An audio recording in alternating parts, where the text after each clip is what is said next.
introduce to you Camilita Nuttall and some of the things that that she's done for. Go ahead, done for people. Thank you, Camilita. You could take it from here. Oh, it's a pleasure. It's such a pleasure. I see Dr. Maya. Hello, my darling. I see Dr. Maya there as well.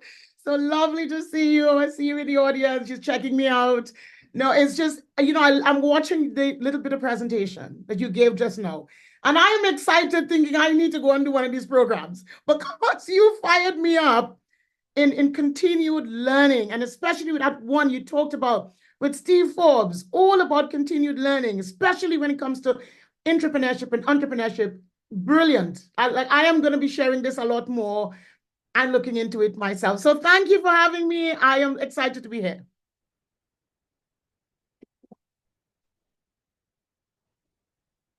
I think you're muted. Okay, and we got a few questions we're going to ask her. So I guess we're going to start doing that right now. All right, so companies must continuously update and innovate to be successful, but sometimes they become stagnant and they lose their competitive edge.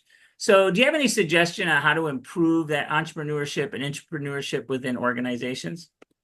Well, I give you something. Literally yesterday, I'm glad you're asking this question today. Yesterday, I read something in Fortune magazine about a company called Brooks Brothers.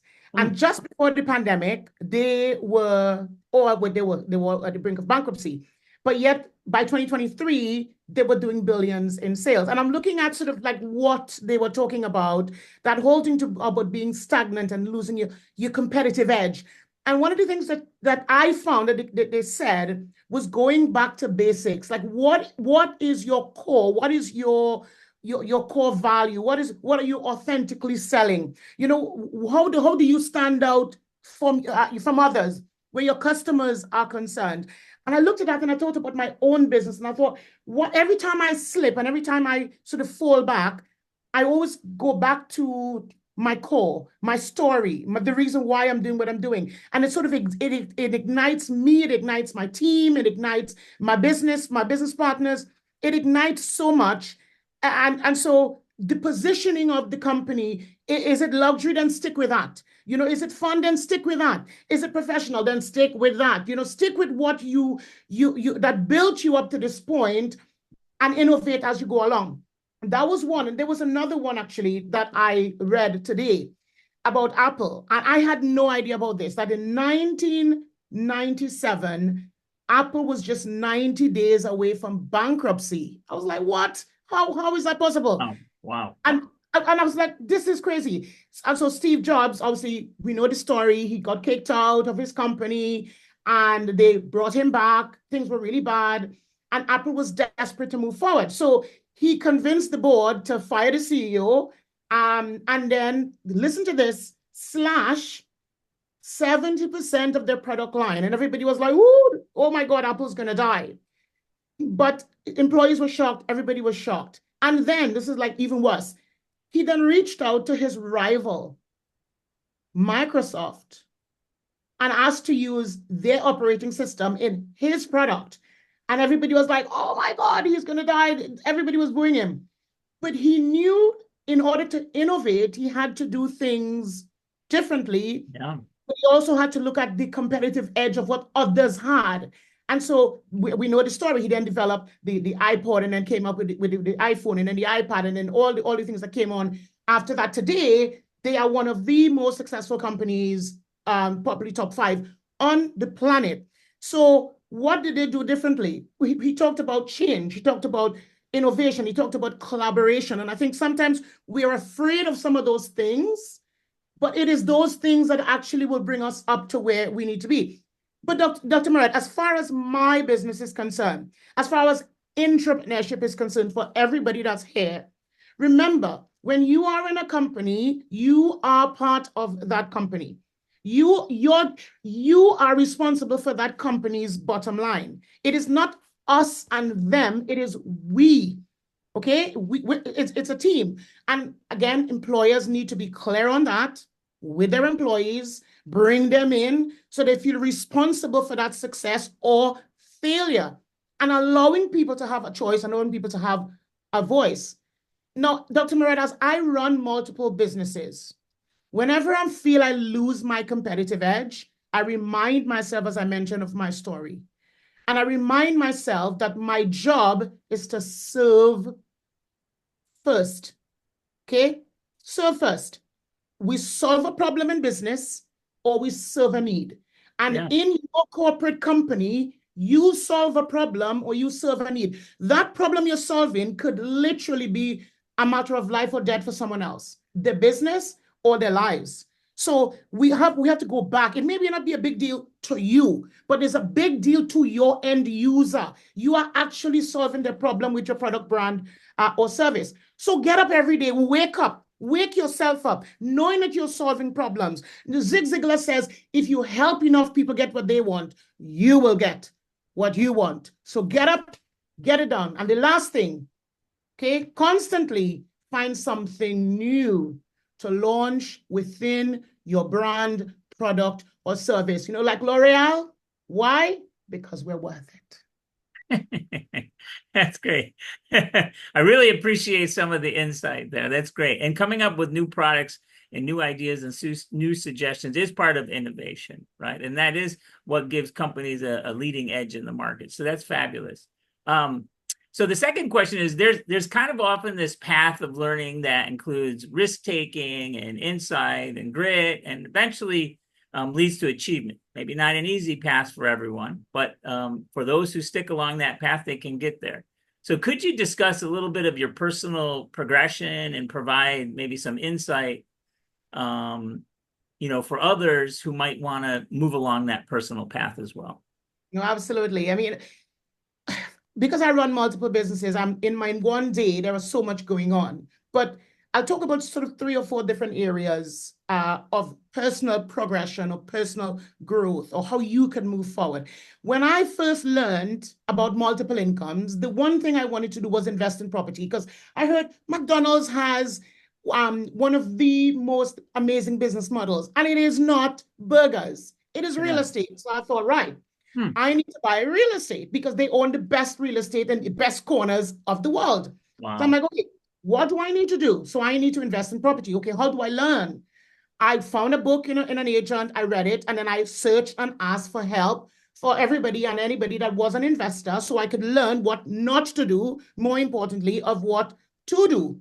Okay, so that's number one. If you want to do it, go and learn. Find the opportunities to learn exactly what you want to do. But then with property, I wanted to understand, how do I get things quicker?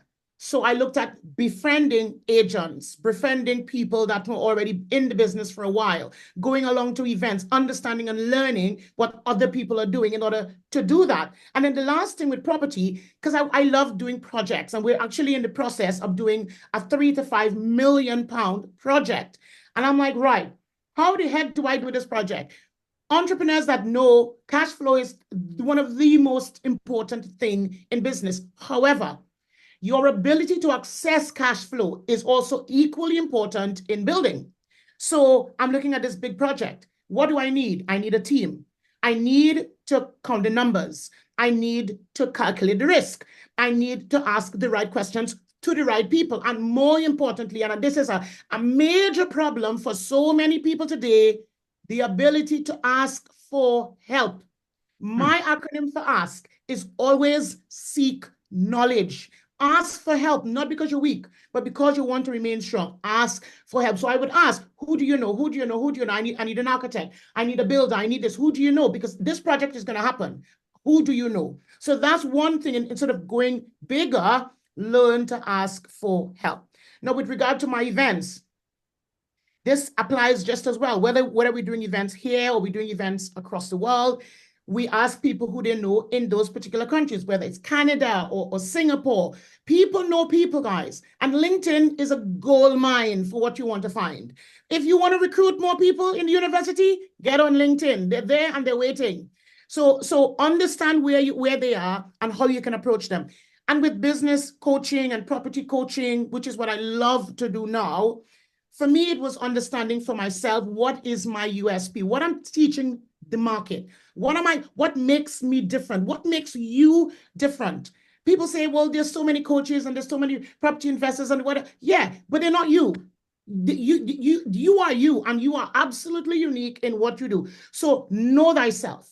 Know what you bring to the market. Know what you're going to get paid for. Okay? Over deliver, under promise. And even when I'm starting my podcast, I ask, how do I start a podcast? Somebody on LinkedIn help me. I mean, it's all there.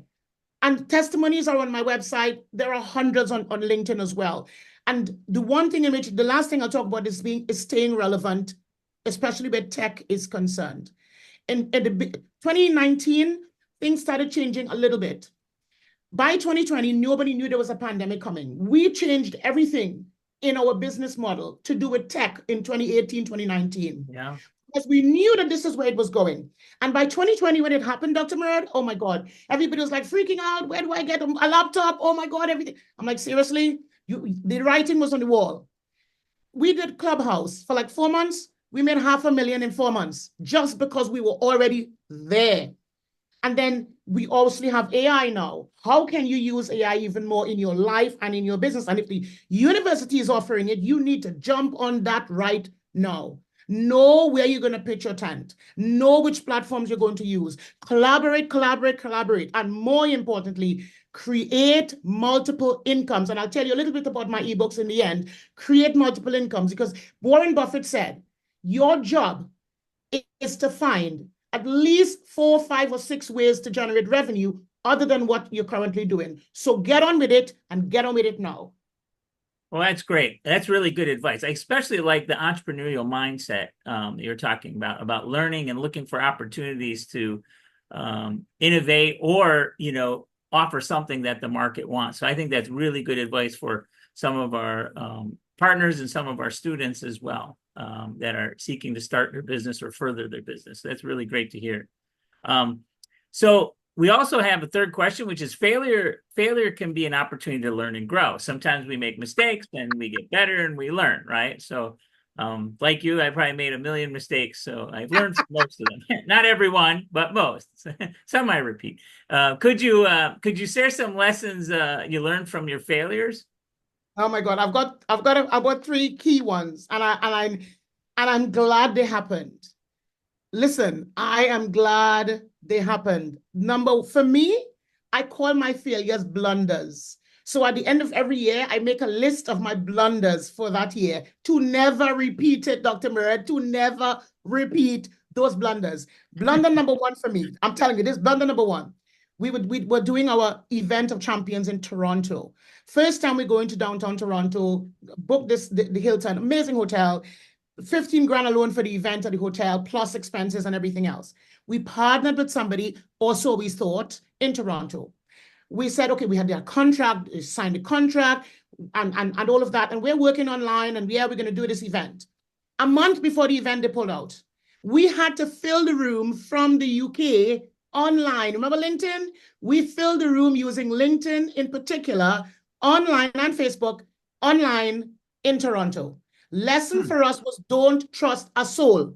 Oh. Good lesson. The good lesson for that is, if it is to be, it is up to me. It is up to you. You've got to make it happen. When things go down, you still got to make it happen. If it's costing your bottom line, you've got to make it happen regardless.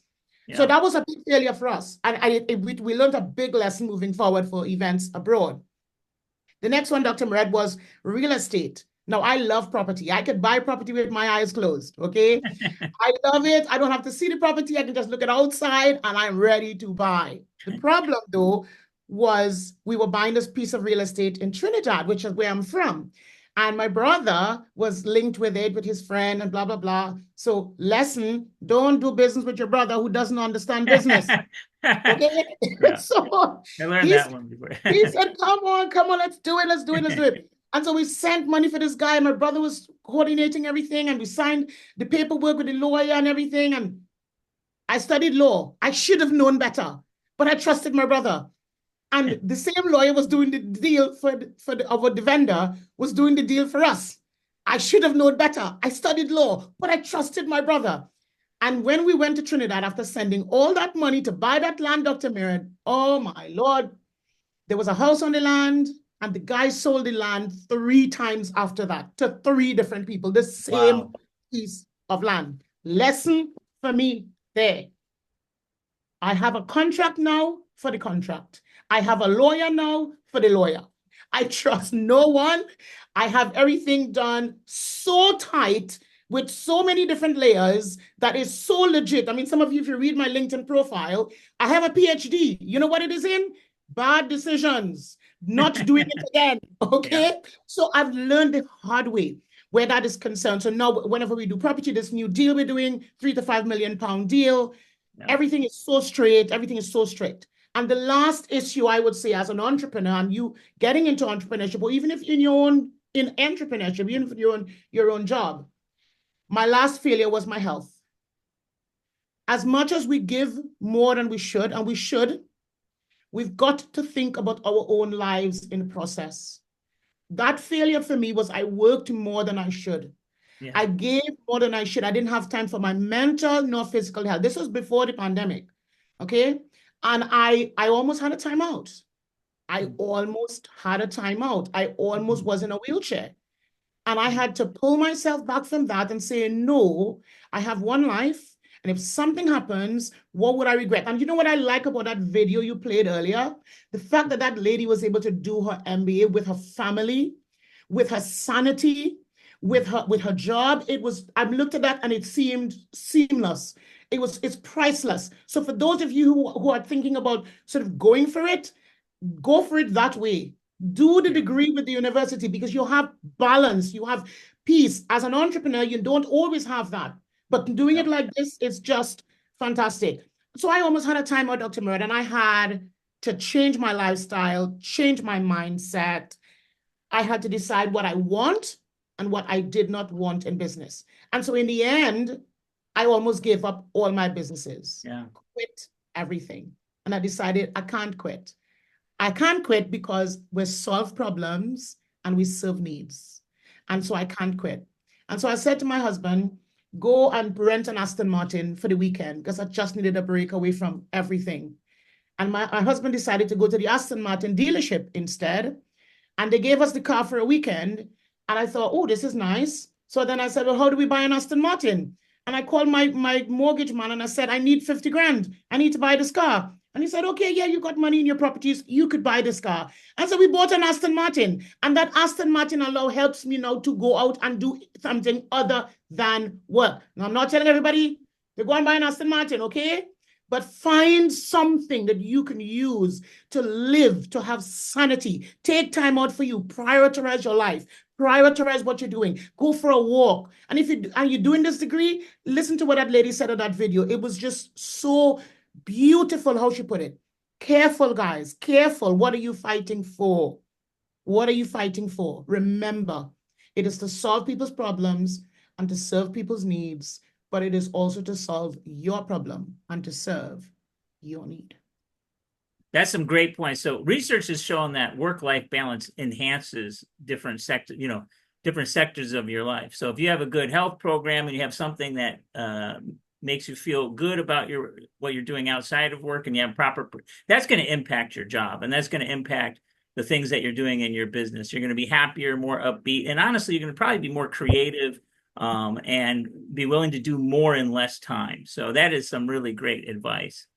Thank you so much, Camilita, for coming and sharing this knowledge with our partners and visitors and our students, because this is the stuff they need to hear. This comes from industry. This comes from people who have made success out of their lives and want to share back that knowledge to our watchers today and people who are also going to see this video once it's put up. So again, we really appreciate your time. I'll leave it over to you, Chris. Thank you.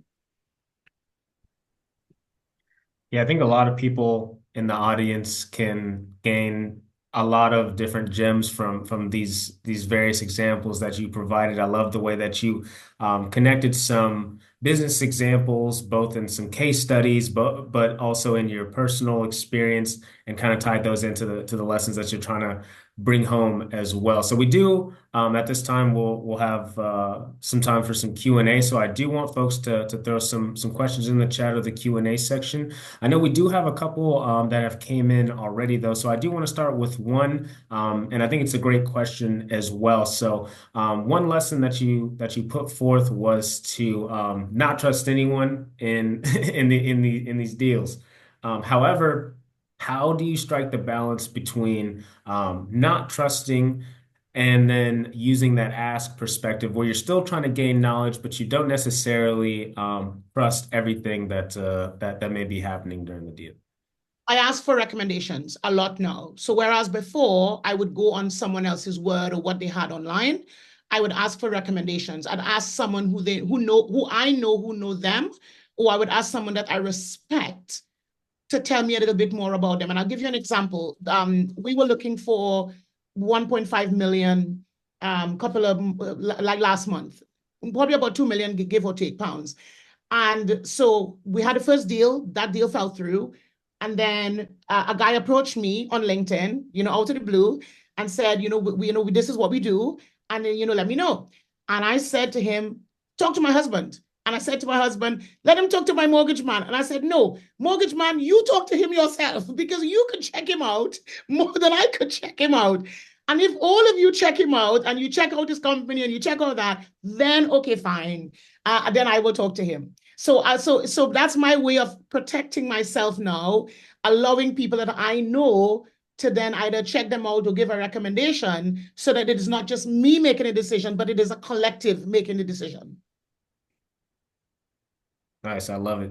Kind of melding of the minds a little bit on that and not handling all that on yourself, but still kind of have an iron sharpens iron type situation right there where you're coming together to, make something and better decisions.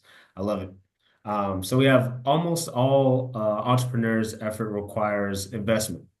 Sometimes they require more capital than what an average individual has access to. So what would be the options for capital access that you would recommend for new entrepreneurs?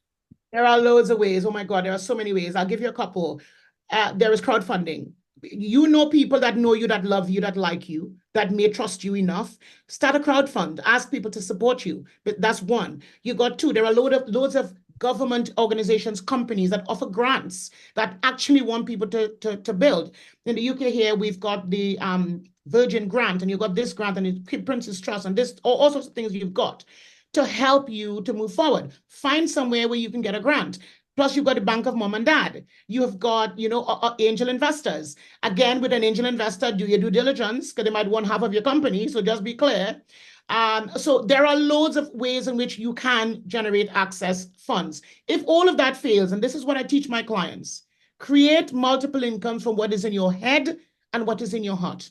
Everybody knows something that they can create an ebook, create a program, create something and start selling it. You could create it for free. Get a cover somewhere on Canva or Fiverr or somewhere and start selling that. It may take you a little bit longer, but at least you've got cash flow going where you can start. There are ways. There are loads of opportunities. You just got to seek for it and you will find it. I love it. Sometimes you just got to think outside the box a little bit and look for those opportunities in places that you normally wouldn't think about, but, exhaust all those options for sure. And then how do you strike balance between the pursuit of your passions and ventures that may be more lucrative, but not as exciting? So I think what they're asking is how do you kind of balance the passion projects and then the things that you need to do for that bottom line? Yeah. So two things. I teach my clients focus on what generates the most money in the least amount of time, with the least amount of effort, with the most amount of profit. That is for me, that is crucial. Focus on what generates the most money, least amount of time, least amount of effort, most amount of profit. Number one.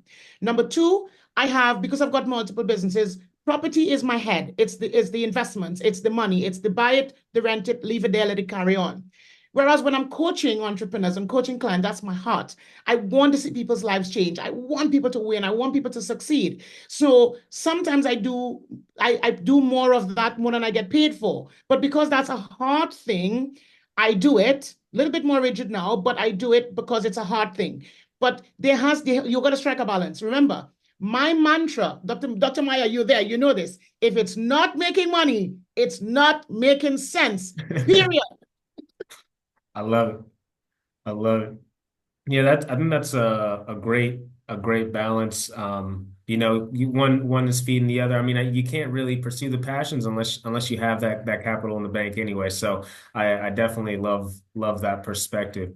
And then how do you talked about some failures that you had previously and how you pretty much have a PhD in that now and you've got some lessons from each one of those classes that you've taken in failure essentially. So how do you handle the failure and avoid burnout? How do you avoid being demotivated by any of these one instances? I go back to my why. What is your why? When I started in business, guys, my mother lives in Trinidad. She has an outhouse. They call it a latrine, a hole in the ground. When I started off, my main number one goal was to fix my mother's house. So my mother was my why. No matter what happened, no matter how bad things looked, no matter how I felt failure, whatever, I thought my mother need this right now, and I'm going to work my tail off to make sure that my mother was okay. She's still my why. I pay for my mother's care every month. I pay for all sorts of things to help people out. So go back to your why, because when the chips are down, when the deals don't happen, when you don't get the right grade, or when things go wrong, you're going to think, oh my God, I'm a failure. You are not a failure. The situation has failed, but go back to your why. Go back to why you're doing it. I'm doing property because I was homeless in London when I arrived in London as a student studying law. I know how that feels. So I want to provide homes for families. And I love when they say, thank you, you've helped me. I love coaching, and someone helped coach me. So I love seeing people's lives change. So go back to the why behind why you're doing what it is you're doing. And someone asked the question in the chat, did I rent the Aston Martin? No, I bought one. I still have it. I love it. I love it. And yeah, I love Actually, the but let me tell you that as well, Chris. Dr. Diane and Dr. Maya, when they came to London, this is part of the sort of the enjoyment in business. I took them to the Ritz in London. We had afternoon tea. They got to see the suites, some of the big suites in the hotel. And then they stood in front of my Aston Martin with stuff in their hands, enjoying life with me. So, Dr. Maya, I had to tell them. It was well all worth the trip and the visit, I'm sure. And I love the fact that you're separating the difference between the actions and what happened in the business or what happened in a given scenario, aside from who you are as a person. Yeah, you may fail in this one instance, but you're not a failure. You may have a setback, but you're not the type of person that has these setbacks. It's just the situation that you happen to find yourself in, and that scenario is gonna bloom eventually. And then another question that came in. So, what are the best ways to grow an organization, and how do you know when it's time to hire and add employees to your small business? When you are in the way. The majority of the times, entrepreneurs are in their own way.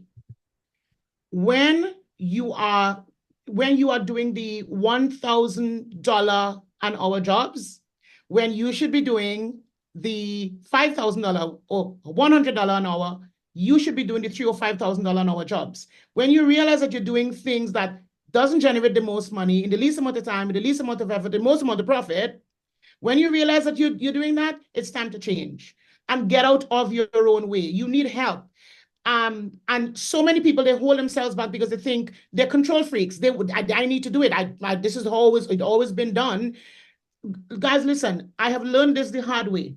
There are people smarter than you and I, and our job is to give them a chance to shine. And it's difficult, even when with our builders and some of our staff, we think, well, I could still do it. No, you can't. You need a life. Get someone else to do it. You might pay them a whole lot less than you would pay yourself. and let them shine. Give them an opportunity to shine just as well as you are. And if you find yourself tired and you know why you're tired, you are the reason why you're tired. Get help. I got you. Yeah, delegation is the name of the game. As you grow, you have to be able to hand off more tasks to folks who are essentially replacing you in those tasks that free up your mind to be more expansive and bring more creative ideas to the business. I definitely understand that.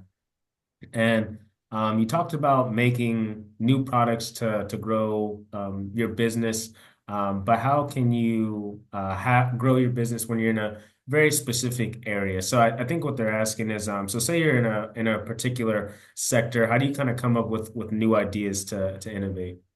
Ask your clients what they want. When we're in business, we solve problems or serve needs, not necessarily our own problems, other people's problems. Ask people what they want. Do you know what? Amazon is brilliant because what Amazon did, they asked clients and people what they wanted to buy through Amazon, not just books, and then they sold all of it. Your job is to ask people what they want and then go and create it. Richard Branson said it. Say yes, then go figure it out. If your client says, I want X, and you have about 10, 15, 20, 30, 500, 10,000 people saying the same thing, then you go and create it. It is your opportunity, is your right, is your destiny. Go and create it for them. Do your due diligence, obviously. Make sure you got route to market. Make sure that you have got products in the end. Don't just go and sort of do stuff. Make sure you got the support. Make sure you got all of those things to make it work. But ask them what they should sell you. Ask them what they should, how you should serve them better. Then go create it and do it quickly. Because if they don't, listen, they are buying it from your competitors, guaranteed. Absolutely. I think that's also a great way to build the avatar of your potential customer based on clients that you've had previously as well, kind of probing for what they may want, because you're always going to learn something new about what the marketplace is asking for, essentially. So they have to swoop in and be their savior, provide everything that they need. That's amazing. And then I actually had a couple as well. So you talked about some of these different deals that you're doing. Obviously you've been growing and flourishing for a while, but I'm sure there were some smaller deals that kind of snowballed into the ones that you're doing today. So do you ever feel an added sense of pressure with the higher net worth deals when you began drifting into those? Or do you see it as just another client and you're still trying to just provide the best way of providing a service forward? How do you kind of navigate that? That if there is any added pressure, how do you kind of navigate that, or how do you let that fall off your back, essentially? In business, I've learned there's the 80-20 rule. 80% of the people will buy a certain product, brand, or service. 20% will buy a certain brand, product, or service. 5% will, 3 or 2% will, 1% will. Never forget the people that has helped you to get to where you are. Never forget the we have small properties that we have going through right now, smaller 3 or 4 bedroom properties, yet we got this big project. We're looking at another bigger project, but we're still going to keep buying the smaller properties. Never forget, because that is going to give you your bottom line. That's going to give you your bread and butter. That is going to keep you going despite whatever is happening. So never, ever, ever, ever forget small mercies. Never, ever forget the little things that you should be doing. Let the main thing be the main thing. What is the main thing? The main thing is not a big project. The main thing is what you do every day that gives you money to eat, that gives you money to pay your bills. That's the main thing. Focus on that and keep building that up as you build the other ones. Don't take your mind off of either one, because one of these days, remember, multiple ways of making money, multiple incomes. One of these days, that little thing is going to save your bacon. I promise. Yeah, that's real. That's real. And what role do you think confidence plays in achieving all that you've had, and how do you kind of build confidence going into these different deals that you're putting together? The team. I depend on other people's expertise. Mm. I depend. If we all need a team, like Dr. Maya, she's got a team as the dean. Dr. Murad has a team. We all have a team. Your job is to depend on the team. Train the team, grow the team, depend on the team. You are not going to do this on your own. You build confidence through people and you get into action because action dispels fear. So the more you get into action, the more you depend on the team.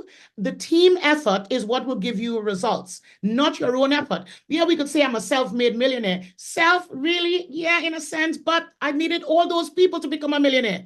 I needed all of those people to help me buy property. I needed all of those people to help me develop a podcast or this or that. So the confidence comes as a team. The confidence comes as you collaborate. The confidence comes as you get into action. It is not just you alone. It is everybody together as a team. Together, each achieve more. I love it. Well, thank you so much. I think we'll wrap up there.